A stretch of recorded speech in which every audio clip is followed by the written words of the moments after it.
سر آپ کو نہیں لگتا کہ چاہے نہروں کا معاملہ ہو، چاہے پنجاب میں پاور شیئرنگ کا معاملہ ہو، کچھ نون لیگ آپ لوگوں کو لائٹ لے لیتی ہے، آپ کی دھمکیوں کو بھی، اور اس کی وجہ کیا ہے؟ وہ کیوں لائٹ لیتی ہے آپ کو؟ انہیں بالکل پتہ ہے کہ آپ کہیں نہیں جانے والے. نہیں، اتنے انڈر اسٹیمیٹ بھی نہ کیا جائے ہمیں. دوسری بات یہ ہے کہ نہ جانے والی بات تو بالکل نہیں ہے. دیکھیں، ہم نے جو ہے وہ اگر حکومتوں کے شوقین ہوتے تو ہم آج 10 وزارتیں لے کے ان کے ساتھ 10 جو ہے منسٹر آف اسٹیٹ لے کے ہم حکومت کا حصہ بن سکتے تھے اور آرام سے چیزیں. لیکن آپ لوگ ہمیشہ ہمیں کہتے تھے 10-15 دن کے بعد آپ حلف لے رہے ہیں. آپ سے مراد میڈیا کے لوگ کہہ رہے تھے آج حلف لے رہے ہیں، کل حلف لے رہے ہیں. جب کیبنٹ اب پوری ہو گئی تو اب خاموش ہو گئی جب ان کو پتہ چل گیا. لہٰذا یہ چیزیں نہیں کہ اس پارٹی کسی اس پہ ہے کہ ہمیں ڈیفینیٹلی کسی اقتدار میں آنے اور ہمیں وزارتیں لینی ہے، چیزیں لینی. ہم اپوزیشن میں بھی کئی دفعہ بیٹھے ہیں، ہم کئی دفعہ حکومتوں میں بیٹھے ہیں، ہم جیلوں میں بھی رہے ہیں، ہم باہر بھی رہے ہیں. تو یہ چیزیں ہیں کہ یہ اگر ہم بیک آؤٹ ہو جاتے ہیں تو مطلب ہے کہ وہ اگر فار ایگزامپل جو ہمیں وہ کرتے ہیں، اگر ہم for example if and buts بات، اگر ہم بیک آؤٹ ہوتے ہیں تو فیڈرل گورنمنٹ سے ہوں گے نا. ہمیں تو سندھ میں ان کی سپورٹ نہیں چاہیے، نہ ہمیں ہمارے پاس ان کی وہ ہے. تو پھر تو فیڈرل گورنمنٹ سے بیک اپ ہونا مینس کہ you are going for new elections. اور پہلے بھی یہی بات ہوئی جب حکومت سازی ہو رہی تھی، اس میں بھی ہم نے یہ دیکھا کہ اگر ہم پی ایم ایل این کے ساتھ حکومت سازی نہیں کرتے ہیں تو ہم ایک اور الیکشن کی طرف جائیں گے جو پاکستان اس کا متحمل نہیں ہو سکتا. لہٰذا ہم نے جمہوریت کے لیے، سسٹم کے لیے، جس جمہوریت کی ہم بات کرتے تھے، اس ملک کو جس نے آئین دیا، جس جماعت نے، جس نے آئین کو اپنی اصل شکل میں بحال کیا، وہ یہ کام کرے. انہوں نے کہا چلو ٹھیک ہے ہم کریں. لیکن ایسی چیز نہیں ہے کہ آپ کہیں کہ جی ہماری مجبوری اور ہم ڈیفینیٹلی ان کو سپورٹ کریں گے. ایشوز ہیں، ہم کرتے رہتے ہیں.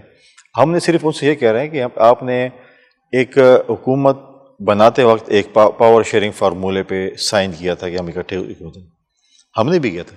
2008 میں ہمارے پاس سمپل میجورٹی بھی نہیں تھی. پی ایم ایل این ہماری پہلی اتحادی تھی. 6 مہینے بعد جب اسحاق ڈار صاحب نے دیکھا فائنانس منسٹر کے تو حالات بہت خراب ہیں، انہوں نے کہا حکومت سے نکلیں، یہ ملک تو دیوالیہ ہونے والے اور ہمارے گلے پڑے گا. ہم نے 5 سال چلایا. وار آن ٹیرر آپ نے دیکھا کہ ہم نے امن کے لیے آپریشنز بھی کیے، سیلاب بھی آئے، بہت سی چیزیں آئیں. ہم سب چیزوں کو گزار کے ہم نے 5 سال پورے کیے. لہٰذا میں سمجھتا ہوں کہ اگر آپ جو تجربہ پاکستان کی اس پارٹی کے پاس ہے اتحادی حکومت چلانے کا، شاید ہی کسی کے پاس ہو. ارے سر، عوام بڑا کچھ ایکسپیکٹ کرتی ہے اور سوشل میڈیا کا دور ہے اور ایکسپریس بھی بہت جلدی کر دیتی ہے. اب جس طرح یہ انڈیا والا واقعہ جب ہوا ہے، انڈیا نے جو جارحانہ پن دکھایا ہے، مودی کے میاں نواز شریف اور ان کے خاندان سے تعلقات کس قسم کے ہیں وہ ہم نے دیکھے بھی ہیں ماضی میں. ان کے ساتھ ان کی روابط اور رسمیں، وہ خود آئے، شادی میں شرکت کی. میاں صاحب کی جانب سے کوئی مذمتی بیان، کوئی ہارڈ بیان یا پاکستان کے لیے کچھ نکلا نہیں. ایک انہوں نے میڈیا سے بات بھی کی، لیکن اس پہ بھی لوگ بڑی تنقید کر رہے ہیں کہ میاں صاحب کیوں نہیں کچھ بولے. آئی ڈونٹ نو، میاں صاحب لنڈن میں ہیں، میں تو ان کی اسٹیٹمنٹ کو بھی فالو نہیں کیا. میں نے ایسے واقعی میں دیکھا نہیں، لیکن میں دیکھا تھا کہ ہی از کمنگ ٹو پاکستان. میرے خیال میں پہنچے ہوں گے یا پہنچ رہے ہوں گے. میڈیا میں، لندن میں میڈیا نے ان سے بات کرنے کی کوشش کی لیکن انہوں نے اس پر رسپونڈ ہی نہیں کیا. ہاں، وہ کیونکہ کافی عرصے سے انہوں نے میڈیا کے ساتھ تعلقات خراب کیے ہوئے، میں کہوں، یا میڈیا پریزنس ان کی بہت کم ہے. آئی ڈونٹ تھنک سو کہ ایسی کوئی چیز ہوگی اس ایشو پہ. چاہے جس طریقے سے پرائم منسٹر نے یا چیف منسٹرز نے یا اپوزیشن نے بھی ایک پازیٹیو اسٹیٹمنٹ، میں سمجھتا ہوں کہ اپوزیشن کی جماعتوں نے بھی اسٹیٹمنٹس دی ہیں، حکومت کی اتحادیوں نے بھی دی ہیں. اس انڈیا کے ایشو پہ یہ نہیں ہے کہ میرا کوئی دوست ہے تو میں کہوں گا کہ نہیں میں خاموشی سے. اچھا، بلاول صاحب بھی بار بار مسلم لیگ نون کو فارم 47 کا تانا دیتے ہیں. کیا آپ لوگوں کو لگتا ہے کہ واقعی نون لیگ فارم 47 کی پیداوار ہے؟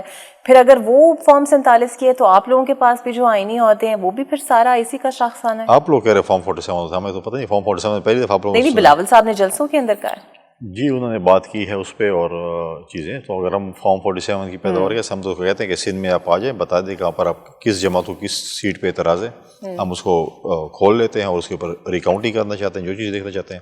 ہماری حکومت جو سندھ میں ہے تو we are ready for it. تو پھر مسلم لیگ نون کو تانا کیوں دیتے ہیں آپ لوگ؟ دیکھیں، ایف اینڈ بٹس ہیں. پاکستان میں انفارچونیٹلی کوئی بھی ایسا الیکشن نہیں ہے جس میں ہم یہ کہیں گے یہ جو ہے الیکشن فری اینڈ فیئر ہوئے. ہماری کوشش رہی ہے، جب ہم حکومت میں تھے ہم نے کوشش کی کہ ہم جو چیف الیکشن کمشنر ہے، لیڈر آف دی ہاؤس اور اپوزیشن کے، اس پہ ہم کریں کہ اپوزیشن کی طرف سے بھی نام آئے، حکومت کی طرف سے نام آئے اور ایک ایسا شخص کو لائیں تاکہ ہم نے بڑی کوشش کی کہ ان کو مضبوط کریں. لیکن الیکشن کمیشن خود مضبوط نہیں ہونا چاہتی یا ان کے پاس اتنے پاورز نہیں ہیں جو اپنے آپ کو مضبوط کرنا چاہتے. پچھلے الیکشن بھی دیکھیں 2018 میں جب نے کہا کہ RTS الیکشن ہے, جی اگر اس وقت کی جماعت, حکومت کی جماعت اگر بیٹھتی, دیکھیں ہم یہ سمجھتے ہیں کہ ہمارے پاس ایک پارلیمنٹ فورم ہے, یہ چور دروازے ہم نے بند کرنے ہیں. لیکن جب ہم اقتدار میں آ جاتے ہیں ہم کہتے ہیں بس ٹھیک ہے ہم اقتدار میں آ گئے, چھوڑیں, یہ پوزیشن لگی رہے 5 سال, ہم اقتدار انجوائے کریں, پھر اگلے الیکشن میں دیکھیں.